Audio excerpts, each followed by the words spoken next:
But I say unto you, love your enemies. Bless them that curse you. Do good to them that hate you.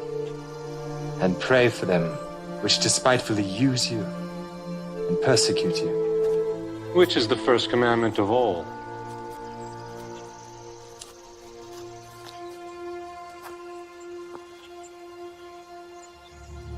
Hear, O Israel, the Lord our God is one Lord.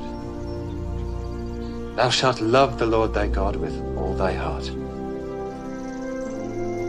and with all thy soul, and with all thy might, and with all thy strength. This is the first and great commandment, and the second is like unto it. Thou shalt love thy neighbor as thyself. On these two commandments hang all the law and the prophets. Master, thou hast said the truth. There is one God, and none other but He. And to love Him with all the heart, and with all the understanding, and with all the soul, and with all the strength, and to love his neighbor as himself, is more than all the whole burnt offerings and sacrifices. Thou art not far from the kingdom of God.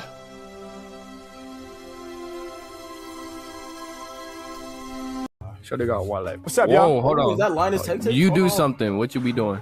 I'm on here freestyling for people, man. Can I do a freestyle for you guys? That's that dude. That's that TikToker. Oh, damn. Yo, can I do a freestyle for you guys? Give us one. Wait, turn up. Hold on. We gotta give him words. We gotta give him words. Give me the most creative, challenging words you can think of. Ambidextrous. Ambidextrous. Okay. Yeah, Pedestrians. Okay, that's a good one. That's a good one. Another big one. Another big Chronicle. one. Afghanistan.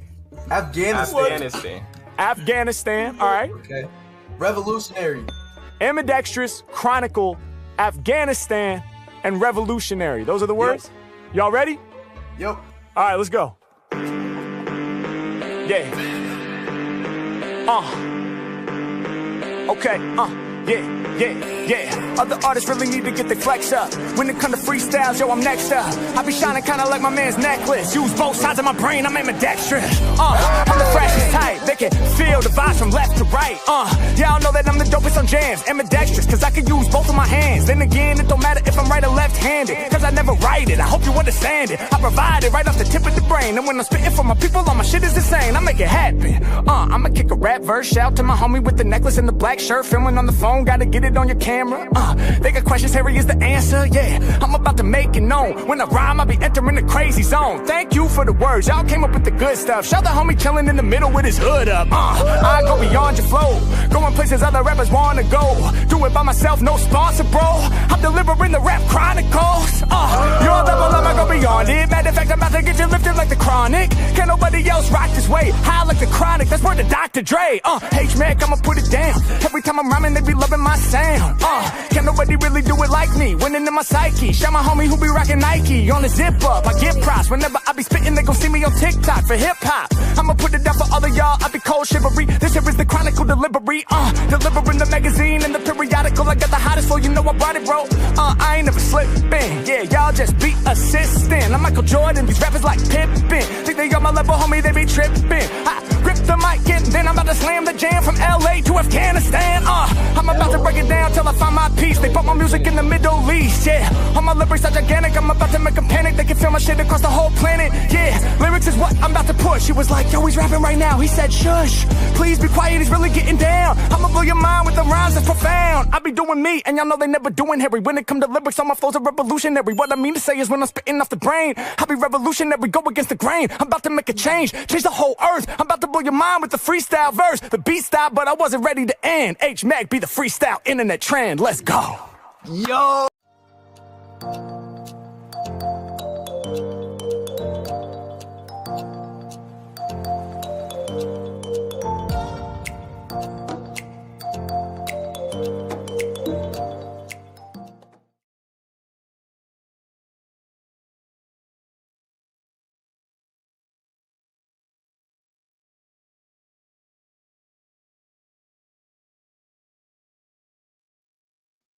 Yo, Gudgies, yo, Gudgies, yo, Gudgies. Hey, good to see you, chillin'. Ain't seen you in a little while. Good to see you, bro. Good to see you. Good to see you, Bazza. Good to see you, David Kavesh. Good to see you, Roger.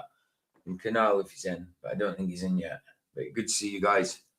Yeah, that's it. Said hello to everybody. It's movie night tonight. 2 movies tonight. The reason I'm not doing Mr. In Between tonight is because we're going through it quite quick, you know. So we'll be finished it soon. So I'll just keep Mr. In Between for Fridays and do a couple of movies on a Sunday instead, you know. So yeah, Jimenez. Let's start off with Jimenez. He's got one more, I think. One more that we didn't do earlier on. 2-minute one. 2-minute and 28 one. Here we go. Do it. Oh, let's do.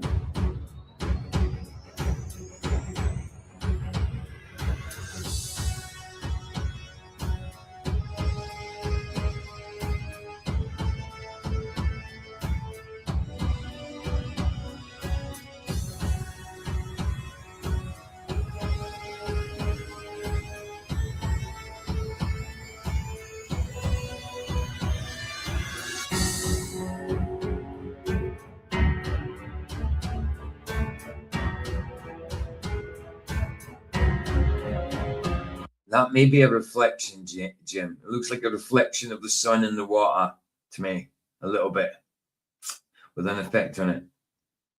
Not sure, but it looks like a reflection of the sun on water.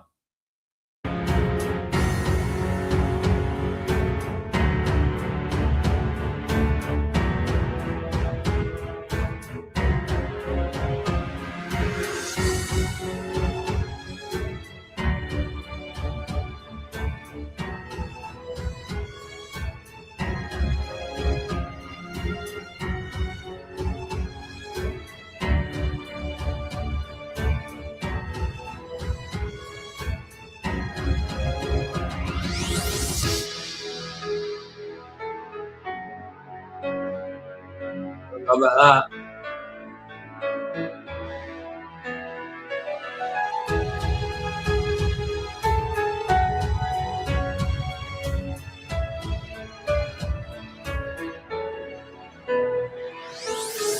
Yeah, so the movies tonight, guys, are Chappie and the new Silent Hill movie, Return to Silent Hill.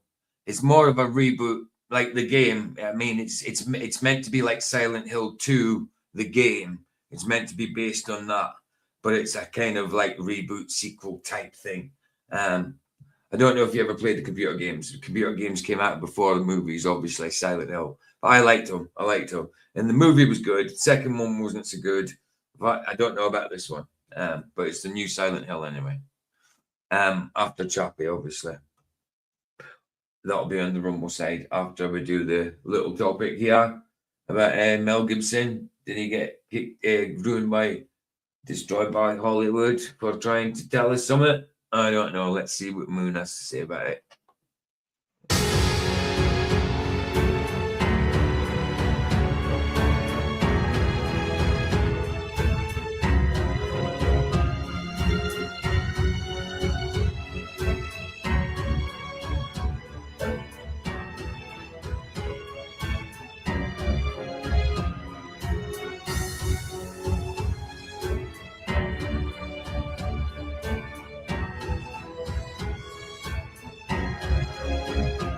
Hey, Jam, how's it going, man? Good to see you. I just had a little guess.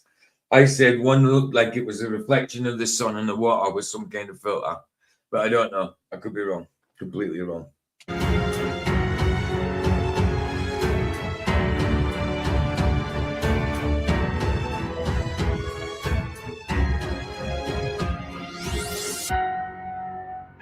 What is it?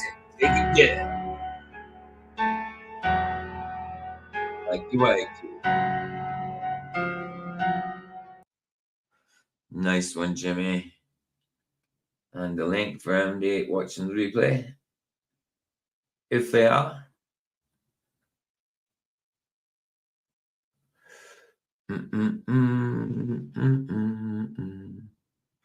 There we go. Right, let's just get straight into it then. Why not? Let's get it up. Let's get the topic up. See flats. Oh, there we go. As his first words are, Mel Gibson's been trying to warn everyone about the elite for years. I don't know. Maybe he has. Maybe he hasn't. I don't know. Let's see. I mean, he has. I mean, maybe lately, I suppose. I don't know about since the start. Let's see. Mel Gibson's been trying to warn everyone about the elites for years, and in particular Hollywood itself. Believe me, I did a lot of research on it. And according to all the research, it was way worse than that. No matter how strong you are going to be affected by this play. Well, I mean, he did play Jerry Fletcher in the movie Conspiracy Theory, didn't he? I wonder. And there was a lot of truth in that movie, man. A lot of truth in that movie. And you'll resent it for a little while, then you have to let it go. Otherwise, you'll eat yourself alive here. And I think it takes that kind of cockroach resilience to survive in this town. Yet, nobody listened. Cockroach resilience. Yeah, it's certainly Hollywood. That's certainly Hollywood. Cockroaches appear everywhere. He was just made out to be a crazy man. But today, people are finally waking up to what he saw 20 years ago. And the message he gave us would... Yeah, that's the problem. That's the problem. You can't trust actors either, you know. So he could have been telling us, but, you know, was he really? No, I don't know. I don't know. Even if he was, like, we still can't trust just people. You know. Eventually cost him his life. You need a pat in the side of the head. If you get by a pack of it'll be your fault. Yet, back in the 1980s, Gibson was so successful. Ooh, that was harsh words there. He was operating at a level where studios would greenlight whatever he wanted. In 1996, Braveheart swept the Oscars, 5 wins including Best Picture and Best Director. Gibson stood on that stage and called himself a fiscal imbecile. And they had no problem with giving the reins to a fiscal imbecile. You know, this takes real courage. And everyone laughed because he made them all very rich. But if you were paying attention around then, there were signs he saw Hollywood very differently than most people who'd made it to his level. In 1998, Playboy did an interview, and buried in all the usual promotional stuff about whatever film he was selling, he said something that did raise some eyebrows. He talked about a producer, but he wouldn't name him, whose entire philosophy about women on film was this. He says, women on film, either naked or dead. Both is better. Then he kept on going. You know, I had a whole bunch of weird... But it's a problem when you won't see who it is, you know?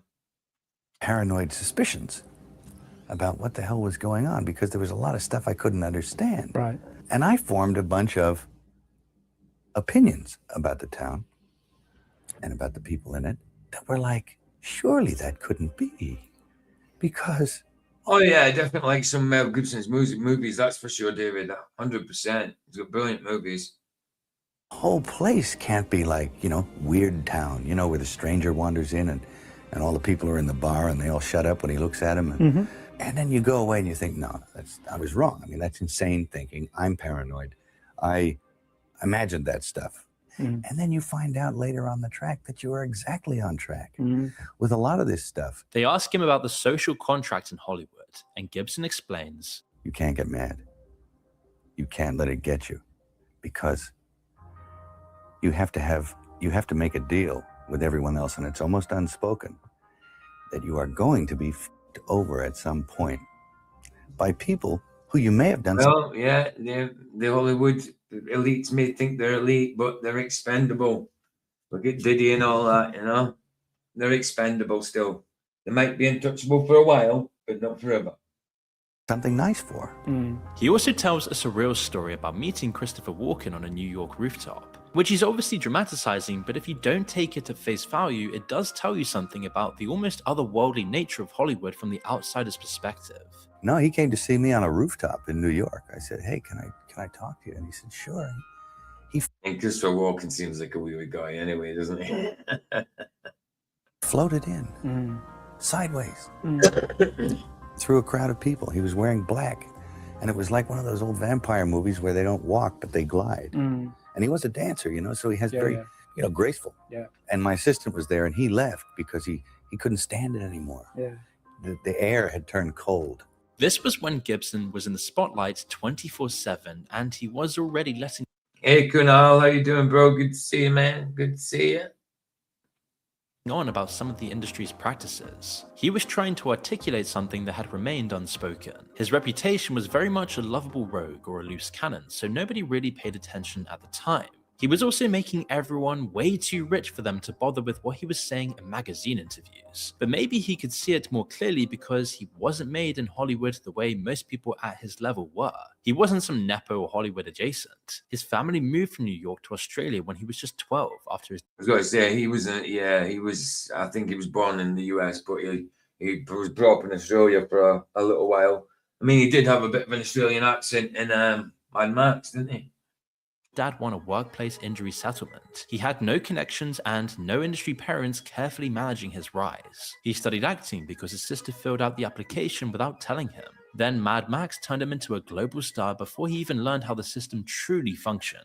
Mad Max came in clutch, and it happened in the most Mel Gibson way ever. He'd been in a bar fight the day before the interview he didn't even want to go to, and his face was all bruised and swollen. He looked like the perfect post-apocalyptic tough guy, and not long after, he got the job. Mad Max absolutely smashed the box office, and he became a star. Relocating to Hollywood was just the next logical step. So the peculiar thing here is that by the time he showed up in LA for the film Lethal Weapon, he was already famous. That matters because he didn't owe anyone. He didn't have to spend years figuring out which executives to flatter or when to shut up and smile. Well, yeah, I mean, he was well established before Lethal Weapon. Lethal Weapon just made it, though, and it just topped it off.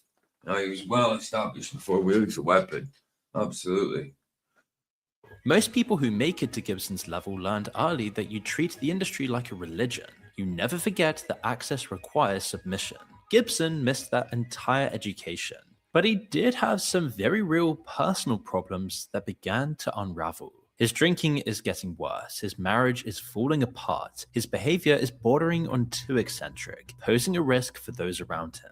He also began making a name for himself as a homophobe and anti-Semite after a series of drunk conversations. And then he decides he's going to make a movie that's basically designed to detonate every relationship he has in Hollywood. I'm of course talking about The Passion of the Christ. In 2002, he was planning a film about Jesus getting tortured, initially planning to shoot it entirely in Aramaic and Latin. Dead languages that nobody can really understand.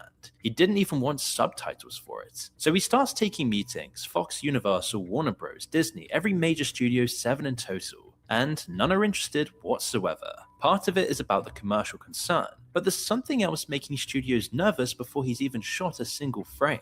The Anti-Defamation League in America... Oh, absolutely. Definitely, David.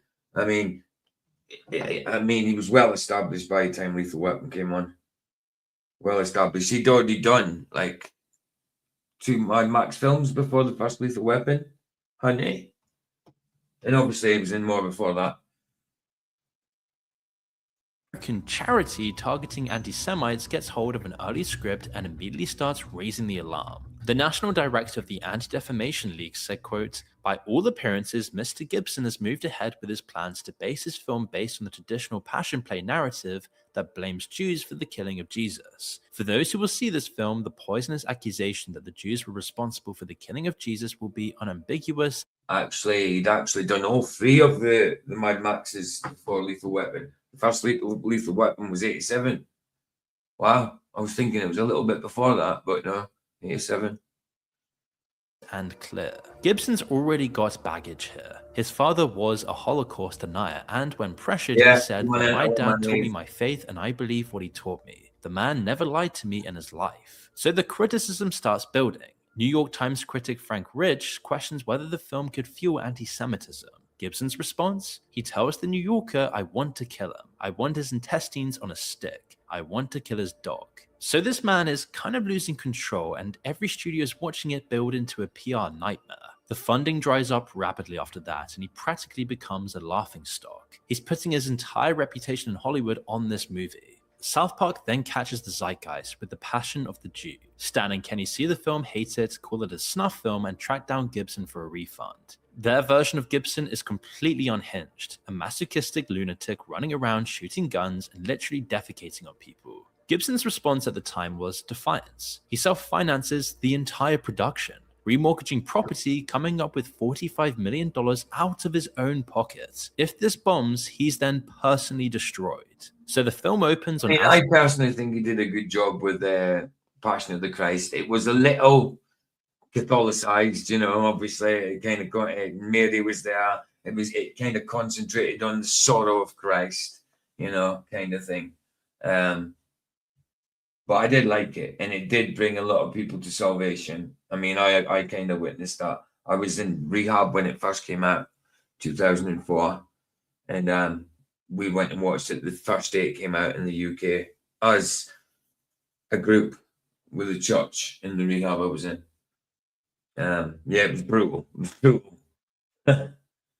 Wednesday, 2004. Critics are split. There are massive protests outside theaters, but also massive lines of people wanting to see it. It then goes on to gross $83 million in its opening weekend, and goes on to make $612 million worldwide, the highest grossing R-rated film at the time. Gibson then personally walks away with somewhere between 400 and...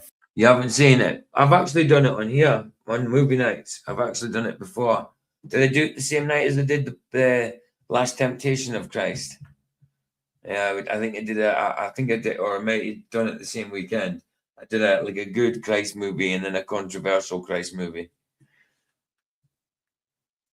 $475 million. So from the industry's perspective, he has now made one of the most profitable films in history, even after every major studio rejected it entirely on his own terms. On the Joe Rogan Experience, Gibson talked about how turbulent this was. That was a crazy movie because it was a great movie, but it seemed like there was resistance to that movie. Oh yeah, no, there was, which I thought was very strange. There was like Hollywood resistance to that movie. Like people didn't like that you were making it. It seemed like there was a lot of opposition to it, and I don't know. I think if you ever hit on that subject matter, you're gonna get people going, because of course it's big subject matter. He even said how Hollywood was stunned by him walking around the system and scoring a massive hit without going through the usual channels. And there was this kind of thing in the town. They said, did anyone just see that? Anyone just see what that guy did? Can't let that guy do that again. You know, because it sort of walked around the entire system. It was a well-received podcast because Gibson, for all his woes, came across as more down-to-earth than your average massive star. Comments observed... I mean, I've seen bits of that podcast, and he did seem a bit more down-to-earth then, but can't anybody seem down-to-earth because they were at one point, you know? You know, he wasn't in the Hollywood eye at that point, but, you know, he's still kind of part of it. Holding back on topics that people wouldn't be prepared to hear about. The passion ultimately took its toll on Gibson, and 2 years later, everything fell apart. In 2006, he got pulled over drunk in Malibu, and during the arrest, he goes on this anti-Semitic rant at the deputy, which leads... Well, maybe he wanted to do an anti-Semitic rant. Maybe he wanted that. I don't know, because it was... I mean, a lot... I do remember the films, people like Jewish people saying he was anti-Semitic. Whether it was or was not, I don't know. I can't really comment on that. But you know, but yeah, I get what you're saying. Highly suspect though. You have $475 million. You're good. Your family's good. Your great grandkids would be good. Why wouldn't you just walk away? Well, yeah, exactly. I mean, that's more money than anybody could spend at some point. I mean, that can be spent, obviously, but you use that wisely. You might never spend that. Ever. I mean, I'd love $1 million, you know, but $1 million is not a lot nowadays, is it? Compared to some people, $1 million's like a drop in the pan. It's a lot to me, obviously. Anything's a lot to me. But some people, $1 million is just nothing to. And $1 million is nothing compared to what it used to be back in the day. Gibson then apologized and admits he's an alcoholic, calling his behavior despicable. He pleaded no contest to misdemeanor DUI, received 3 years probation, and immediately pushed out carefully worded apologies through his publicist. The court says the 53-year-old Gibson successfully completed terms of his 3-year probation. Gibson was arrested for driving drunk in Malibu in July of 2006. And during the arrest, the actor-director made derogatory comments about Jews and women, tried to escape, and repeatedly threatened the arresting deputy, while also admitting to being an alcoholic for decades. Because you're dealing with a sort of a malady of the soul, an obsession of the mind, and a physical allergy. And some people need a big tap on the shoulder. In my case, public humiliation on a global scale seems to be what was required. But global? What do you mean global? What does that mean? it was all just damage limitation, and the industry's response is instant and total. To everyone who criticized his views, this DUI and his unsavory rant that accompanied it was just the smoking gun. Apocalypto, a film he directed and one of his best, was already in. We did that movie as well. It is a good movie. That's the one he did after Humiliation Ritual. That could be true. That could be true, bro. Could be true. We see a lot of humiliation rituals, especially with rappers and stuff, you know, especially with rappers. Post-production, and its release. He did that one after The Passion. I mean, it's only 2 years ago. Released 2 years after The Passion. So, wow, it's good going. Get that done in 2 years. Was pushed back to avoid negative press. But after that, the upper echelons of Hollywood were closing ranks. Soon after, Ari Emanuel, one of the most powerful agents in the industry, publishes an open letter calling for everyone to boycott Gibson. Quote, Hollywood should not do business with Mel Gibson until he demonstrates a real understanding of the harm he has caused. Being drunk doesn't make you say things you don't believe. It makes you say things you already believe. If this industry looks the other way, it sends a... That's true. That's true. I mean, sometimes people hide when they're drunk, but sometimes it takes away their inhibitions and they say what they believe. That's true. Message that success excuses hate. And then things got worse. In July of 2010, Mel Gibson then found himself at the center of another major scandal when audio recordings surfaced from a phone call with his then partner. In the recordings, Gibson makes an explicitly racist remark suggesting that if she was assaulted, it would be somehow her fault. In the same conversation, he's also heard threatening to burn down her house while she was inside of it. And apparently there were actually some 35 minutes of deranged phone calls that leaked to the press in total. I don't work around in tight clothes. I stay at home for most of the time. Public and it's embarrassment to me. You look like a bitch on heat, and if you get by a pack of it'll be your fault. Oh, that's well. If you, all right, okay, yeah, with a big racist N-word there, like. Because you provoked it. A reporter to the people that take fucking money from the wetbacks, okay? You need a bat in the side of the head. All right? How about that? I'm threatening. I'll put you in a rose garden. You understand that? Oh. Capable of it. You understand? The fact that she recorded all of this said. Oh, I didn't know. I never heard of this. I never heard of this before. See, I don't take any note of Hollywood news and that. I didn't know he said this about her. Wow.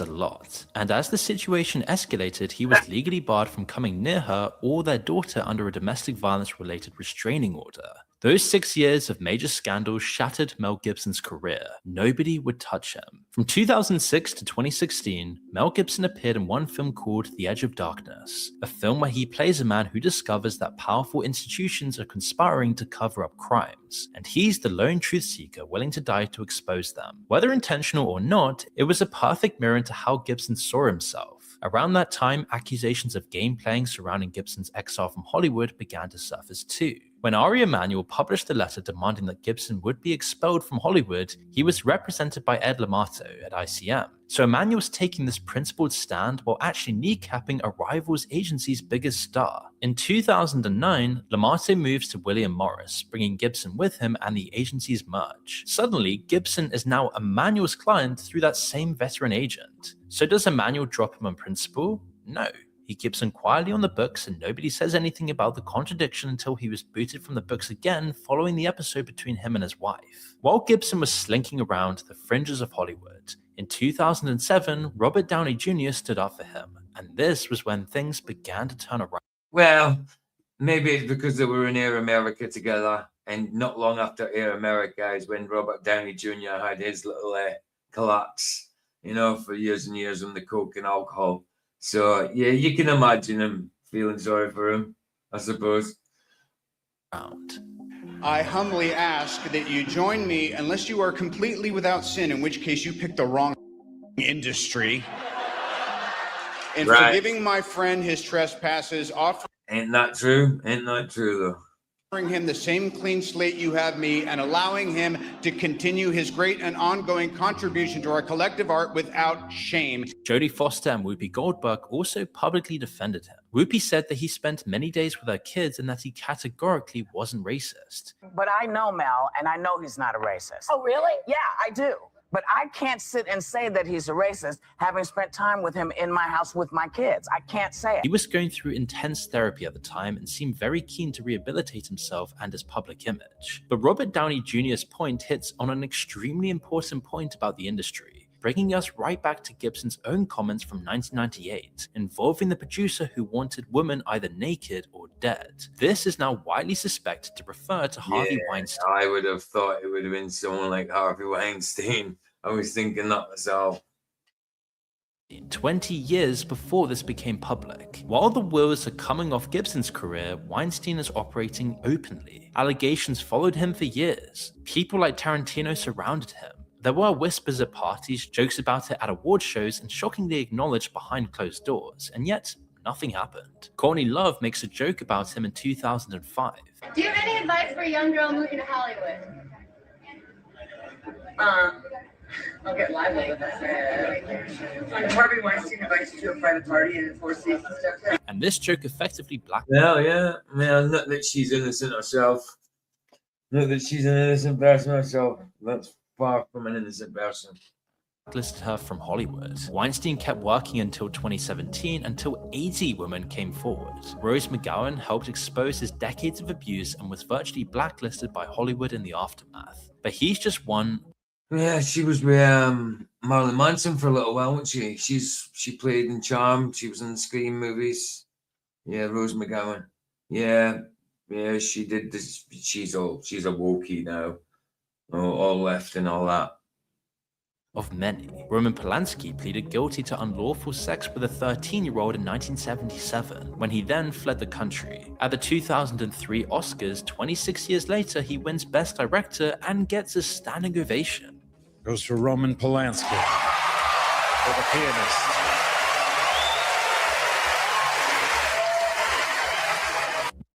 I didn't know that. I didn't know that about Roman Polanski.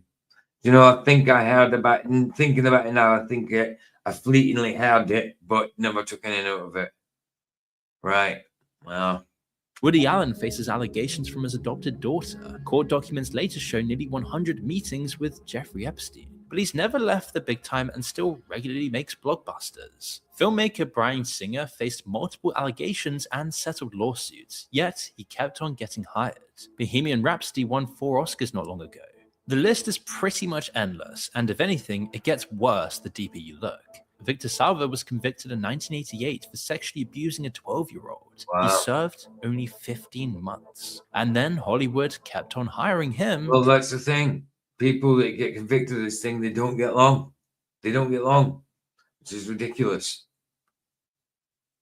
To direct children's movies. They kept separating art from artists when it's convenient. Dan Schneider, all these guys. My uncle, 20 years after the fact that he did it to a few of my cousins, got 2 years probation because of his mental state. Yeah, right. Which sends a very clear economic message. Employing problematic people is fine as long as they continue to serve the right ends. This isn't a game of whataboutery. Hollywood is a system where morals are relative. It's not about the severity of what you did, it's about... Yeah, morals are subjective there. So relative, I suppose you could say. Yeah. About how politically expensive it becomes to... Not that it should be insane, definitely shouldn't be, you know? Morals are come from God, simple as that.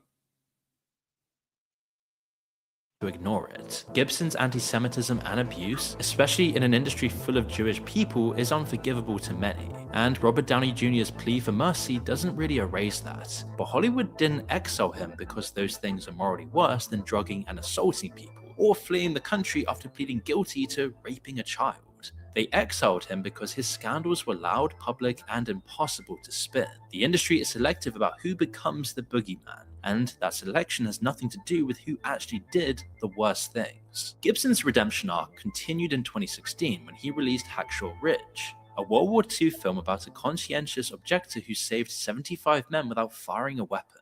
Do you know, I never ever watched that. I never ever watched that. I didn't fancy it for some reason. I just never did. I think I went off war films at the time, so. It went on to receive 6 Oscar nominations. It was independently financed with no major studios involved, but this time, instead of punishing him, they welcomed him back.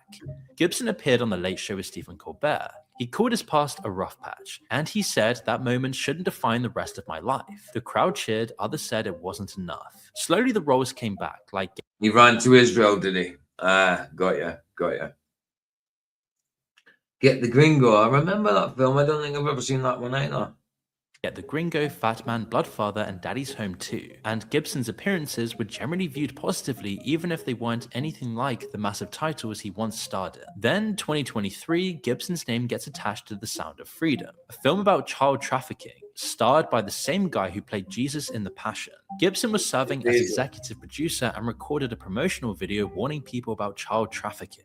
Originally, the film was acquired by 20th Century Fox, yet it was shelved after Disney acquired Fox in 2019. It had a budget of just some $15 million, and accusations that Hollywood was trying to blacklist came flooding in when it launched, with some saying that showings at popular cinema chains were cancelled or even sabotaged. The film itself leans heavily into the idea that influential people are involved in trafficking and the problem is just being covered up internationally, something Gibson has certainly alluded to over the years. One of the most disturbing problems in our world today is human trafficking, and particularly the trafficking of children. Many scoffed at the notion that pedophile rings were being run by rich elites, but as Jeffrey Epstein's operation has come into the light, the flight logs, the witness testimony, connections to world leaders and billionaires, this conspiracy theory has just become a fact the establishment tried to ignore for years. Around the film's release, viral quotes started spreading about Gibson's conspiratorial view, claiming he exposed elites drinking children's blood, Andrew Combe harvesting, and satanic rituals, QAnon-type stories. Every single quote attributed to Gibson is fake. They trace only to yournewswire.com, a notorious misinformation site. Maybe it's part of yet another smear campaign designed to muddy Gibson's rehabilitation and feed tabloid headlines to keep his reputation questionable. Or maybe it's a manifestation of him becoming a symbol onto which both sides of the culture war paints their narratives. To some, he's a martyred truth teller, to others, a cautionary tale of when mental health issues and anger take hold of someone. Either way, the fake quotes spread because they sound like what people already believe about him. That was South Park's parody too. They were saying Gibson made this very public monster out of himself. In reality, the truth behind Gibson's criticism of the establishment is probably more of a case of something simpler yet no less horrifying. The banality of evil. Thousands of people making small, cowardly decisions that add up to systemic abuse, which is far more disturbing because it implicates everyone through their daily choices in supporting and protecting the industry. Unlike blood-drinking rituals, everyone is capable given the right incentives. When asked at the Hacksaw Ridge press conference to describe Hollywood in one word, Gibson laughed. Just one word? Then he gave his answer, survival. He's right. Everyone's trying to survive, and survival means making calculations about who you can cross and who you can't. But Hollywood's evil operates on a different level altogether. It's not the deranged actions of a troubled man. It's structural, institutional. It's the sober, calculated decision to protect people for decades. So in the end, there are no heroes in this story, just different flavors of the same human capacity to harm people and justify it in the morning. Ah. Right, that's up finished then. It's a little early just to go over and do the films now. I've only been on 40 minutes, so I've got a 10-minute video here that we can do. It's to do with Prince Andrew. An email to what I think is one of the Epstein files. Something to do with one of the Epstein files. Whether it's true or not, don't know. Let's have a look. Like I say, I think I quite easily can believe that some of the Epstein files are true. I can quite believe that some are blooming totally made up. Let's have a look. I like this guy, Jay Dillon. He's good. Last few days have certainly been. So, ladies and gentlemen, the conspiracy theorists over these last few days have certainly been telling everybody, well, I told you so. When I say conspiracy theorists, I mean me and a lot of you guys watching right now. You see, for so long, for many years, we've been telling everybody about the evil that goes on behind closed doors. And as always, what happened? We were laughed at, mocked, ridiculed, because people, I truly think, don't want to accept the reality of this world. They don't want to accept what actually goes on. It's too much for their brains to handle. So the That's true. Sometimes people just don't accept these things that certainly happen. You know, like the Epstein things and Diddy and all that. You know, Hollywood stuff, elite stuff, Illuminati stuff, Freemasonry stuff, cult stuff, all that. A lot of people think, it's just tall tales because they don't want to deal with the reality that these things do happen. You know, I get that.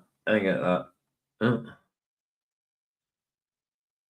Easy thing to do is deny it's even happening. They couldn't believe, they refused to believe that the people they put on a pedestal were doing and are still doing some of the most disgusting things. Well, now we have the latest Epstein drop, and man, even the normies are reading this stuff and they're going, wait, hold on a second.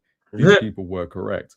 Things are actually that bad. Now, if you've been keeping up to date with the files and you've read any of them, you will know a lot of names. Like I say, some of them could be fake, some could be totally real, but I do know that this dude was never, ever an innocent dude, that's for sure.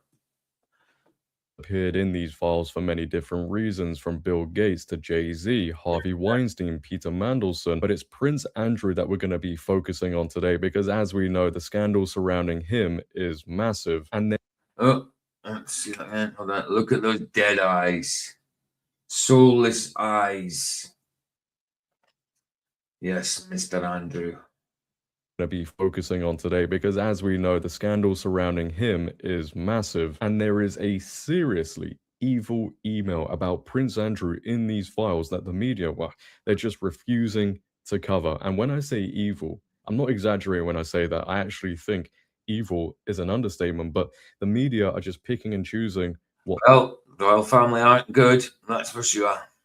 To cover, as you would expect. They always do this. If you're going to cover one part, you have to talk about it all. But before we do get into it, ladies and gentlemen, and we check out this email that has gone viral, if you could just make sure to like, hype, share, and subscribe. And we're actually going to start off with what the media has covered so far about Prince Andrew, and we're going to be using the BBC because, unfortunately, still in 2026, people use them to get their news. It's insane. No wonder people don't know what is going on, but let's check out what they have reported on so far. So let's begin with this very first article, ladies and gentlemen, and as you can see, it is pretty big. The BBC go on to report. When he was asked about that, you could tell in the interview he was completely lying. What email appears to confirm Andrew and Virginia Giuffre photo. It must be fake because he can't remember this. Is real. Wow, so you're telling me Prince Andrew, people defending Prince Andrew, the mainstream media, they were lying this whole time? I am so shocked. I cannot tell you enough how sorry I feel for these women, not only because Ghislaine Maxwell in the background there. This woman's coming, well, she's a girl there, but a woman now, came and spoke out, obviously. Because of what they went through with Jeffrey Epstein, but how they've been treated afterwards. You know, women like Virginia Giuffre have been brave enough to come forward and tell their story, and yet all they've been told is that they're lying. They're making it up. You're doing it for money. Seriously? And funnily enough, that was coming from not only the mainstream media, but the average person who doesn't. People do these things for money, but I certainly believe this is true. I mean, but yeah, people do these things for money. But usually they're sussed out quite quickly. Want to believe this sort of stuff is going on. They want to deny it. Well, it's time for those people to start waking up. The former prince, who has always denied any wrongdoing, mate, do you remember that interview he did? I cannot believe he got away with it. But he has also previously questioned whether he was showing up in that interview, completely showing up, and that was meant to make him look good. That interview. The picture had been doctored and claimed he had never met Giuffre. Right, but in a message released as part of the latest batch of the Epstein files, headed draft statements sent by a G. Maxwell to Jeffrey Epstein in 2015, she wrote, "In 2001, I was in London. When redacted, met a number of friends of mine, including Prince Andrew. A photograph was taken, as I imagine she wanted to show it to friends and family. The family of Giuffre, who died in 2025, told the BBC's Newsnight that the email showed she had been vindicated. Yeah, I forgot to mention, she's no longer with us, which is just Right. tragic in herself. And it's a shame we can't see her reaction to this and what she thinks about it. But as her family are saying, it vindicates Virginia Giuffre. It's a moment where we're really proud of our sister. I mean, you got to say, man, you got to be proud of any woman who comes forward with their story relating to this whole situation, because what they have to go up against mentally, physically, spiritually is insane. But it doesn't stop there, because they have also reported. Absolutely. If victims go through something like this, abuse like this, then it's hard for them to come forward, 100%, especially against someone from the royal family. Especially. They'll think, no way is anyone going to believe me. It's understandable why they wouldn't say anything. Second Epstein victim claims she was sent to the UK for sex with Andrew, and this is according to a lawyer. A second woman is alleging that she was sent to the UK by Jeffrey Epstein for a sexual encounter with Andrew Mountbatten Windsor, a lawyer has told the BBC. The encounter allegedly occurred at the former Prince's residence, Royal Lodge, in 2010. The woman, who is not British, was in her 20s at the time, so not looking good for Prince Andrew, especially when you have these. There's the other pictures of him leaning over some girl, it's right. Yeah, he's been stripped of his title, Supernatural Bible Changes. Good to see you. Good to see you. Yeah, he's stripped of it. He's not even classed as Prince anymore. These images that were in the Epstein files. Photos released in Epstein files appear to show Andrew on all fours over female. Looks pretty normal. He looks pretty normal. Absolutely not. And these are the rest of the images that were released. Now, of course, it doesn't show him doing anything wrong, but it just shows you how close he actually was with Jeffrey Epstein. But now let's get into the main part of the video, and it's an email that, as I said, the mainstream media are refusing to even cover. I have not seen one mainstream media outlet even speak about it. Now, of course, what I'm about to talk about is all alleged. There's no evidence to suggest that it did happen. But the fact that the media are not... Yeah, his title used to be Prince Andrew, Duke of York, Earl of Inverness, and Baron of Killelea. But now he's just referred to as Andrew Mountbatten Windsor. That's it. A straight 3-name title. Andrew Mountbatten Windsor, which is first, middle, and last name. But, you know, it doesn't mean to say that he's still not bloody protected by the monarchy, you know. Not talking about it at all is just insane, especially when you see former Prince Andrew was reportedly an accessory to the death of a girl. According to emails released in the Epstein files, the emails say that Andrew Mountbatten Windsor allegedly tortured her before forcing someone else to get rid of her. Now, again, these are just allegations. This is all alleged, but I'll repeat. The mainstream media should be talking about this, because they're talking about other things in the Epstein files. They're talking about other emails sent about Prince Andrew, but why aren't they talking about this? So let's read what this email actually said, and we're going to read just this bottom part here because it is... Oh yeah, Supernatural Bible Changes. Yeah, good video on the which one am I thinking about again?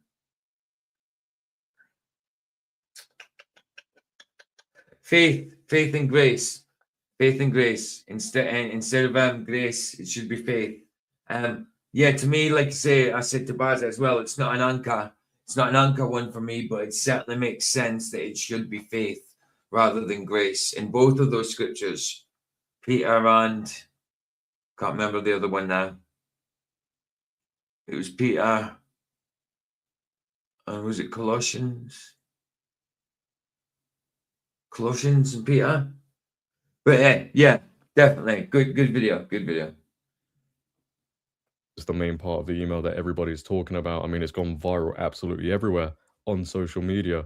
Millions of views on different posts. So it's just insane. Again, the mainstream media aren't talking about it, but you can see it was sent from Brian Miller, redacted, to redacted, and the subject is Ghislaine Maxwell. Back in the 90s, Ghislaine Maxwell recruited a girl for a modeling career. Instead of modeling, she was sold as a slave for sex and torture. Prince Andrew was an accessory to her death as he tortured her and forced me to get rid of her. I need to get a passport to identify her. Yeah, but like you said, yes, yeah, it is a sneaky one. Absolutely, absolutely. And then, and like I say as well, it's not a blasphemous change or anything like that, but it's kind of on the edge of doctrinal change. You know what I mean? But yeah, it's a strange one. It's a strange one because there's so much residue, like you say, like you should, you know. But it makes sense if you just quickly look at it as grace. It's fine if you think about it in certain ways, but you know, faith makes a lot more sense. Yeah.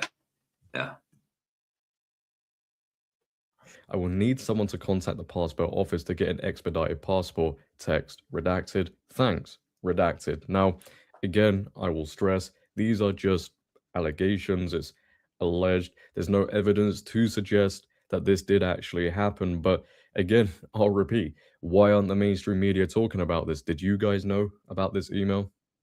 Probably not, if you're not on X or Instagram. How many people know Well, about this email? Because the people like we do know. We do know.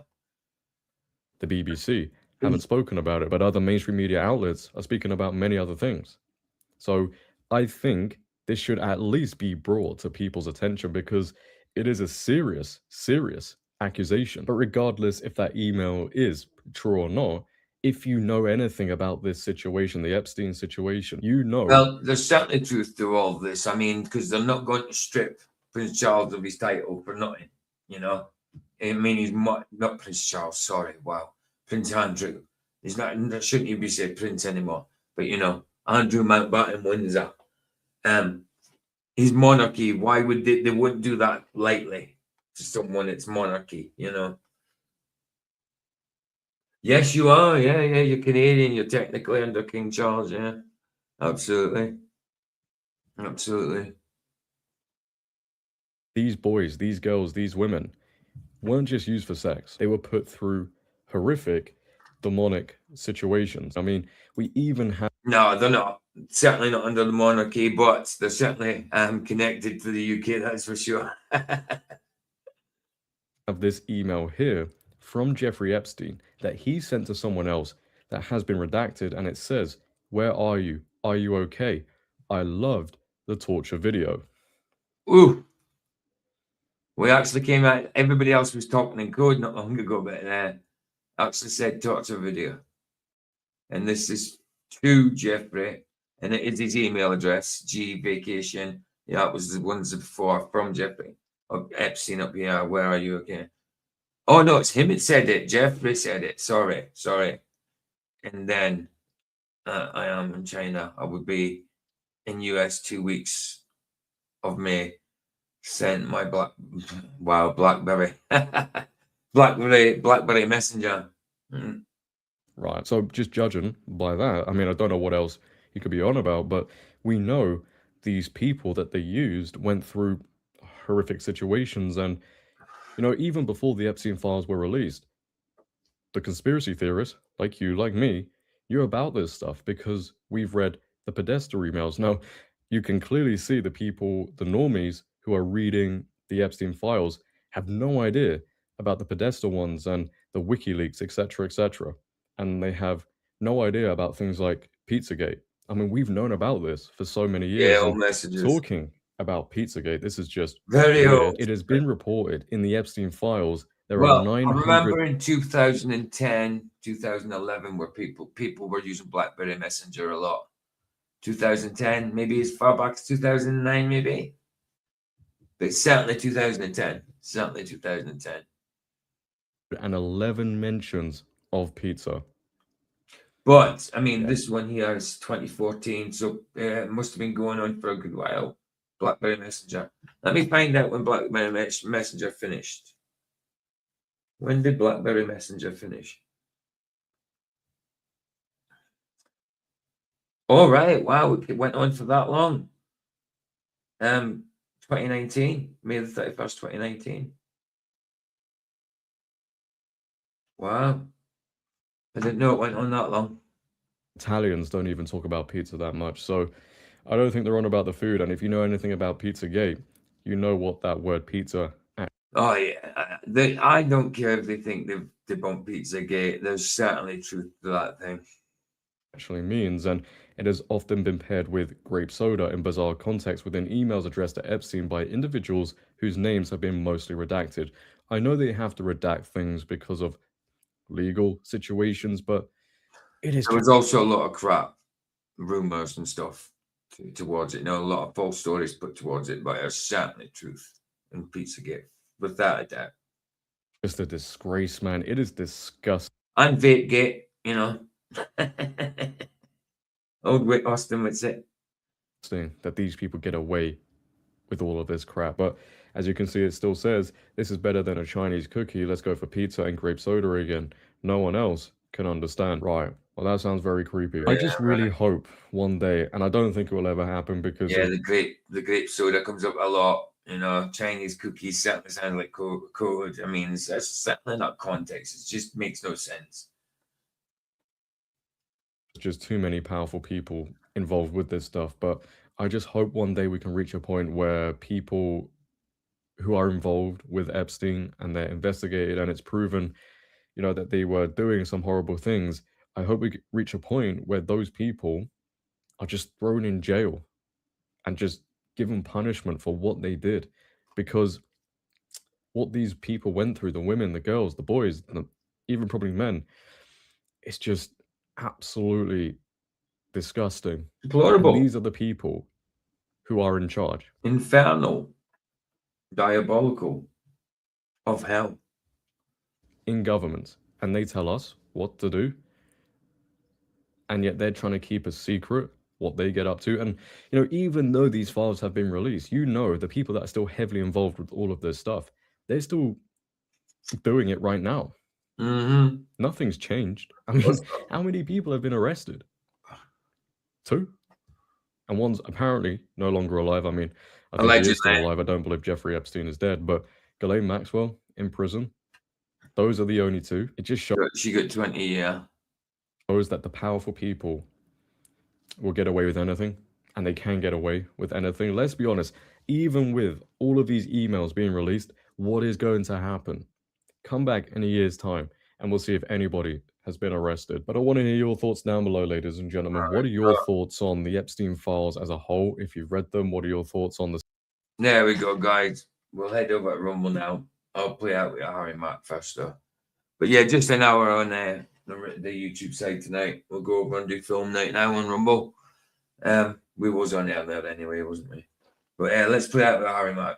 Oh, and I'll put the link in for Rumble if you're joining us. If not, I will see you on Tuesday. Oh, wrong one. Sorry. And then we'll go over Rumble, play the ERBs, and then get on with it. The movies. Time right now. Any chance we can sneak one more in? Yeah, easy, man. All right, let's do it. Yeah. Y'all want to hear another one? Yeah. Oh, hold on. I said y'all want to hear another one? Yeah. Okay. There's the energy we need. Birch. Like a birch tree?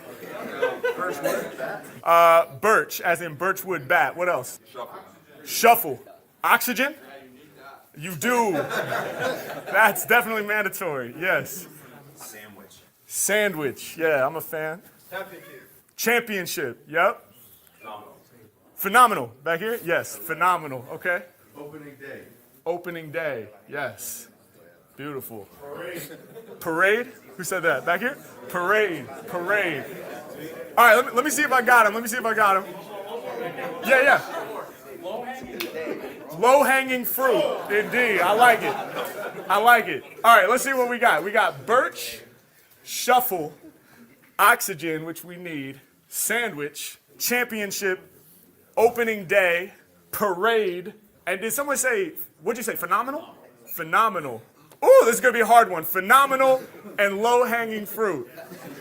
Parade, phenomenal, low-hanging fruit. We're going to see if I can remember them all. It's going to be a struggle, but we're going to have some fun with it. Y'all ready? Yeah. All right. Okay. Yeah.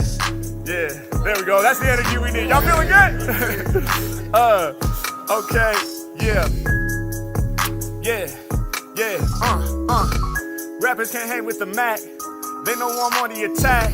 Pull off the capo, I'm getting the paper. Y'all know that I came for the stack. Every time that I spit off the mental, they know my lyrics are right and exact. Harder than Birchwood. Lyrically, I'm out here swinging my back. Yeah, Mac knock it out of the park. Making other MCs disembark. Y'all know I'm ready to spark. Every time I spit, man, I bring it from the heart. With the Birchwood bat. Every time I swing it, y'all be hearing that crack. Yeah, I'ma send it out to the fans. Every time that I rhyme, I'm the man. And I do it with no plan. I just spit it off the mantle. Every time I'm rhyming for the people, it's essential. Any rapper stepping up is in trouble. Man, I got my beats all up on the shuffle. H-Man, man, you know that I enhance. Got people shuffling, doing that dance. Mac coming off at the tip of the brain. Every time that I spit, it's insane. I'm about to lock it in. Other MCs couldn't talk with him. Yeah, they wanna be the opening act, but they couldn't rock with him. Yeah, they building obstacles. Yeah, but there's no stopping him. Hey, lyrics is something I breathe. This is my oxygen. Yeah, I was gone for a minute. Spit it up the top like he's back.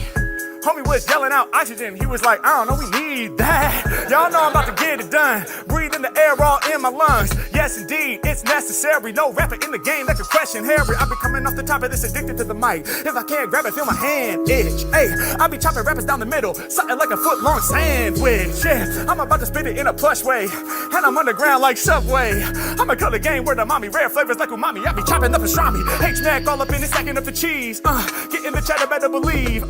Next level when I start rhyming. When it come to lyrics, yo, it's all about timing, shining. Y'all know I'ma spit it off the tip. Hey, people pay attention to the way that I rip. I said, when I first said that I rhyme, they said he can't be legit. Hey, rappers is out of my mind if they trying to damage me quick. Yeah, I'm from the West on my Los Angeles kick, but we here with the Yankees about to win the championship. Yeah, y'all be knowing the deal. We about to get the crown for New York. Hey, coming off the top of the mantle with these rhyming reports. Yeah, when I be grabbing the mic, they know I'm the dopest. I slay. Said I've been doing it off of the mental like ever since opening day. Mac don't stop, y'all know I don't sleep. Coming with the lyrics that the people need to peep. Every time I'm rhyming, man, I be up on the creep. Kicking expensive lyrics, never been cheap. I be doing what I want, and when I'm on the mic, I move it direct through the drama. When I'm spitting, it gets hotter than a sauna. When I put it on your hair, Mac, I'm really about to kill it. Said I'm hotter than a skillet, and you know they about to build it to the top of the flyer. Yeah, coming off the top of the fire. Lyrically, I'm stopping these liars. Yeah, plenty of props I acquire. And y'all know when we spitting lyrics, we truly got it made. Throwing shade, we gon' celebrate. Let's have us a parade. Let's go. Yeah, other rappers hungry, but I'm starving, man. Hey, other rappers humans, I'm a Martian, man. Yeah, as the greatest ever, they'll regard the man. Stepping in rhythm like a parade. Where's the marching band? Yeah, when I be spitting right off of the mental, we having a fun time. Marching all in my parade, playing on the snare like this was a drum line. I can get it done, I be going where they wanna go. Every time I grab the mic, you know I'm about to bomb a foe. Yeah, coming off the top of the mantle, I'm honest though. You know that my lyrics are phenomenal. H-Mac, man, I'm never really sleeping. In the game, we just keep on keeping on, and you know we never really stopping. Other rappers, they know we about to top them, leaving no option. Coming off the top of the dome, and we getting that loot. Yeah, Mac is the illest. Whenever I spit, I don't go for the low-hanging fruit. I go for the top of this. Astounding when I be rhyming over beats. Can't go for the low-hanging fruit, cause I'm going right to the mountain peak. And y'all know the microphone, I never let it drop. I don't ever jot, I just do it off the top. Alright, for real, raise your hand if anybody gave a word or suggestion I forgot. Dope, I think we got them all. Every time I rhyme, I'm a proof for y'all that my freestyle's fully evolved. Y'all know I came here to build, not destroy. Spread the joy with all these lyrics I deploy. Blessed just to be here, rocking for the Yankees. If y'all are digging this, and go and make some noise. Let's go. Nice. Right, guys. I will see you over Rumble. If you're not joining us on Rumble, thanks for joining us here. And I will see you again. Well, I'll be on Flax's, but I'll see you again on my own stream Tuesday, because I'll be on twice Tuesday. But before that, I'll be on Flax's. But that's only if you're not joining us over on Rumble now. But bless you guys. Thanks for joining us, and I'll see you over there. Hear the Sunset. It's free. It's free. Indeed. Tata, did I already turn that off? Did I turn that off? Or did it go off itself? 2 seconds. Right? It went off itself. It died. It died. I need to charge it, because I didn't think I turned it off. Hold on. I need to make sure. I know. I must have turned it off myself. It's gone back on. I don't know. Right. Oh, wow. Bless guys, sees over there. Ta-ta.